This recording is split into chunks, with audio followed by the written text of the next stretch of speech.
Well, welcome everybody. You made it to episode 1 of The Details. My name is Jadine. If you're new to joining this community, welcome. Um, just want to give a little bit of background about why this mini series was formed, kind of the context to it, because I always think context, the why is important. Um, The whole wedding planning process has been absolutely insane. It has been since April of 2023, last year.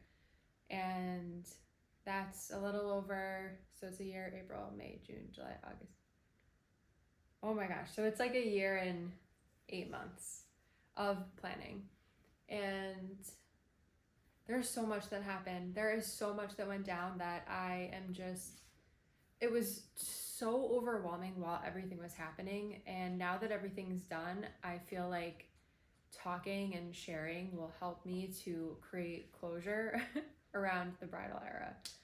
So get ready, buckle up, grab a beverage, and we're just gonna get right into it. So while I was on honeymoon, I decided to disconnect from social. I was off of Instagram. I didn't schedule anything to be posted or sent in my business. And I really wanted to just be completely present and let everything decompress after the wedding. But I knew it was like this really strange feeling of like there's been a little bit of a hiatus, and so I know I want to come back. And I was trying to figure out how I wanted to show up when I came back, right? So it's not necessarily that I didn't like how I was showing up before, but it almost felt like a death and a rebirth in some ways, coming back after everything. And so I took some time. It took me, definitely some time to figure out what I wanted to do. And I was in Mexico, just meditating every day, doing my breath work, which I'll actually drop the links in the description so you can follow along with what I was doing. And I just let myself, with no pressure, just be present and enjoy Mexico and the beautiful food and the people and the beaches. And we were on the way to San Lucas one day, and I was looking out on La Costa Azul, which is the blue coast. And if you've ever driven down the Highway Pacific 1 in California, it feels very similar. And I'm trying to like come up with this word, what am I gonna do, what I want to call it, and this word, the details, came to me. And I was thinking about the wedding and all of these special photos and moments and these little pieces that I took the extra time to make sure that they came to fruition. And that's when it hit me, the details. Just an homage to the little moments that really are the big moments. And those little moments are truly breathtaking. And I received so many different comments and remarks about little things, about the little details, the colors, the flowers, the altar at the ceremony, having non-alcoholic champagne on the champagne wall. We had these little custom stirs that had our name on it. Like, there was just that attention to detail, and when you do things like that, it helps people to feel included. It helps people to feel seen and like you actually are thinking about them. And that just brings me so much joy. And so I'm really excited to share more about the details. And a quick little, just to go back in time, I was thinking about how I wanted to kick this off, and I was thinking about little Jadine. I did this meditation. I'm like, what story do I want to tell? And I have to really kick it off with this, because this is truly who I've always been. You can ask my mom. She literally, a couple of years ago, we were in her house and going through her closet, a big closet purge, and she pulls out this jean bag. Who remembers this trend of taking your jeans, cutting the middle, and then sewing it into a bag, and then using the jean leg for the handle? Okay, if you remember this, like, please let me know. So I'm probably like in the 4th grade, and I had already started a business in the 4th grade with another friend. We built dollhouse furniture. I was obsessed with dollhouses. For some reason, I never had one. The reason was they were really expensive. So I just ended up building this business with my friend. We would sell dollhouse furniture in between like math and English. Like in the back of the room where all the lockers were, like we would literally be selling like dollhouse furniture. And that entrepreneurial spirit, it was just always there. And then I would say this also happens in 4th grade. We used to do these workshops at the Bryant Library, and I was like, Mom, I would love to do a jean bag making workshop. And I pitched it to the librarian, and she was like, oh, of course, we'd love to have you. So I made my first flyer. I have to find this flyer for you guys. I scrapbooked it. I have to find the scrapbook. I know where it is. So I made this flyer. It's like little Jadine with my jean bag. It's on like a neon like green piece of paper. And I led this workshop at the library, and I remember I had all these little containers of like rhinestones and patches and pins, and it was like the details, like, you want to bedazzle your jean bag, bedazzle away, you know. It's just like something for everyone. And yeah, these are just like the stories that I'm remembering of how this has always been in me, and it really was amplified during the bridal era. So that's a little background about that. And then I think it just makes the most sense to talk about the engagement, but we can't talk about the engagement, which is where it all started, until we talk about Breathfest. So Breathfest was the wellness festival that I wanted to throw as my basically exit out of Indianapolis, like my kind of like homage to the 6 years that I spent living there. I moved to Indy in July of 2017, and I moved to Cleveland July 2023. So I'm still a baby to Cleveland, and I've only been here a year.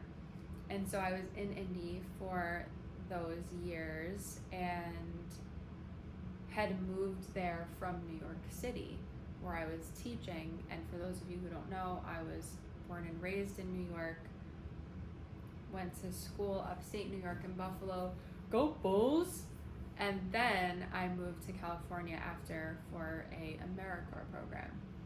And after spending 2 years in California for this AmeriCorps program, where I basically decided I guess I had to become a teacher to become an instructional coach, I was like, okay, well, my little sister Juliet was born, and I really didn't want to miss that, so I moved back to New York. Moved in with my mom to save up money before I afforded my first apartment in New York City, where I moved in with one of my friends from college, Sam, and this guy that we met off of Craigslist who worked for BuzzFeed, more commonly known as Austin. So we did that New York City vibe, and I was in New York City, I was in Ridgewood, like right before Ridgewood really popped.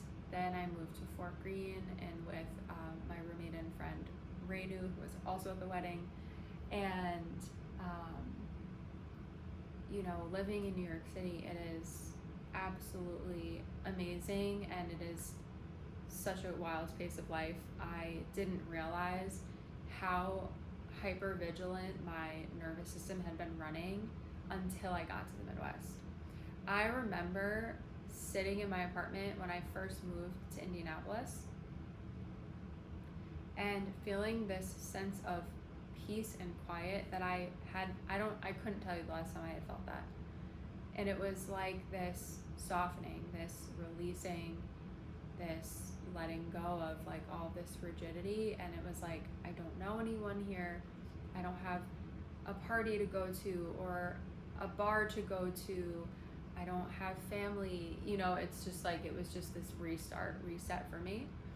And I truly fell in love with Indianapolis. People were very wrong when all they said was, you can expect cornfields and the Indy 500, because it had so much more.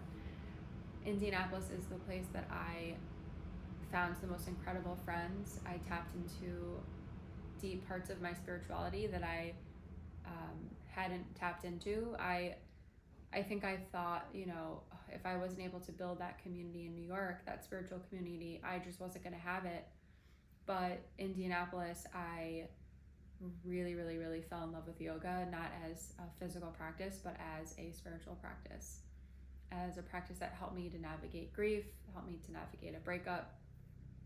And from there, I went and got my 200-hour teacher training with no intention on teaching it. It was really just a deep dive into self. So I have the most amazing friends. Several of them were by my side up there, and if not by my side, in the audience supporting me. And I bought my first home. I bought my car. I had my foster fail. Like, I built my business in Indianapolis. It was beautiful. And that's also the place that I was living when Rowan and I reconnected.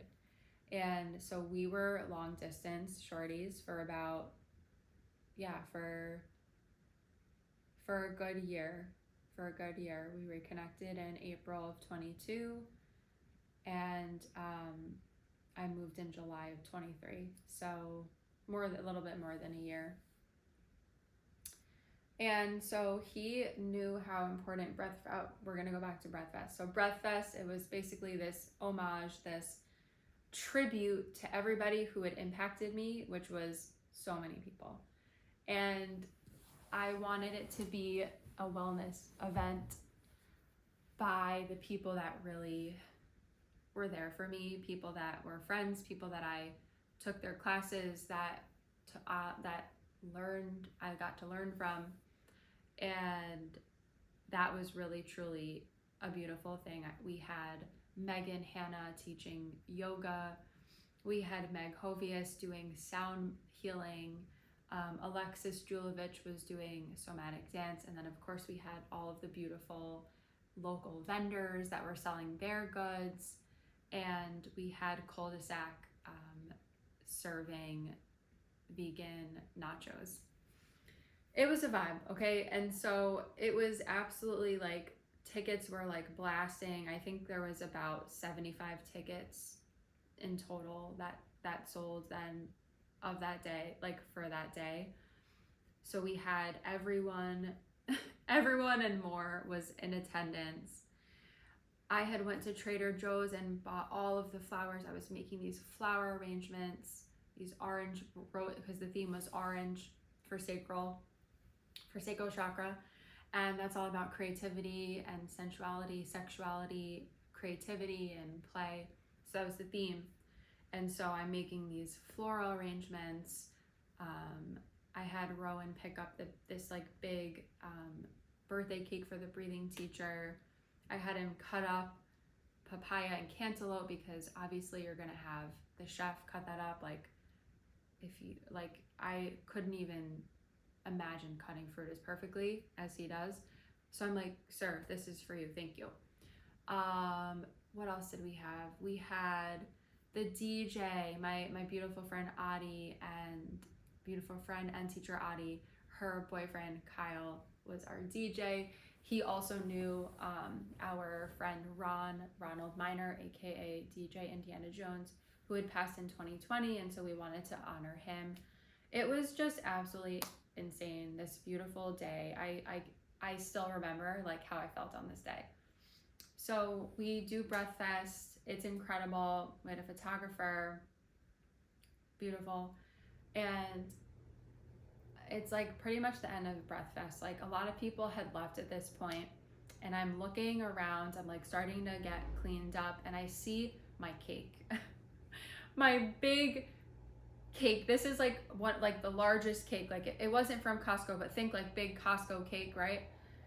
Happy birthday, the breathing teacher. So I'm holding this cake. I'm like, oh my gosh, you guys have to help me eat the cake.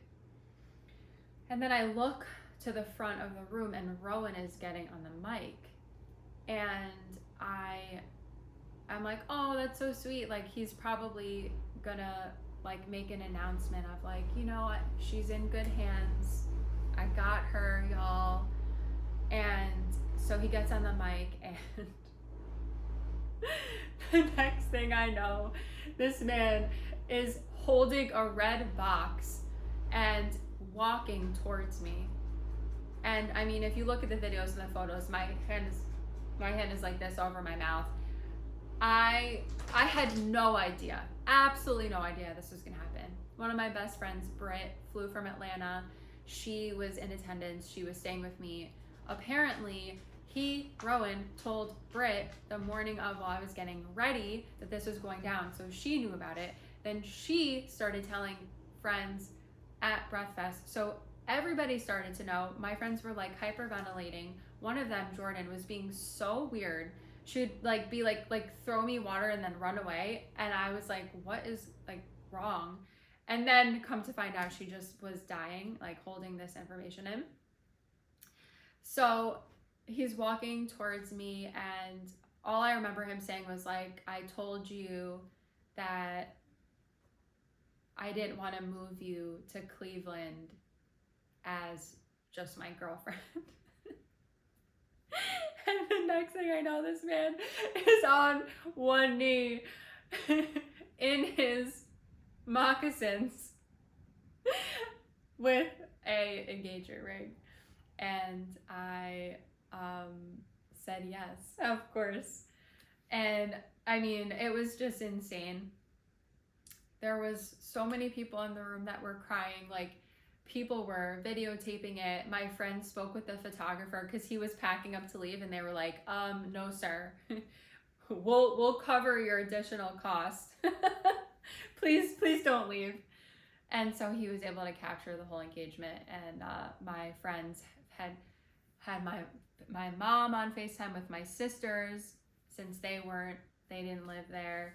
And we had some of our other friends, they had some of the other friends on FaceTime. And it was just absolutely a dream of a proposal. And it meant so much to me because I think he truly understood how deep the bonds were in my community there. And he really honored and respected what I had built. And I think it was his way of really honoring that, because I think he was debating where he wanted to do it. He was telling me he was thinking of doing it with my family and doing it down in Florida with my mom when we had went to visit, but he had a conversation with one of my sisters, and she like basically assured him like, you will know best of what to do. So I think I want to leave the episode 1 there, because I don't want this to be too long. And I just wanted to make sure that I gave the beginning of the context of how our story happened with the engagement. And so I will see you next week for the episode 2 drop. And what I plan on sharing next week is basically a deep dive on the Bachelorette, the way that Camp Evermore went in Lake Tahoe, information about some of our favorite places and staying in Tahoe and what that was like, and why I chose that over some other different venues. And if you have any other questions that you want me to address, definitely drop them to me down below or send me a direct message on Instagram. And thank you for being here.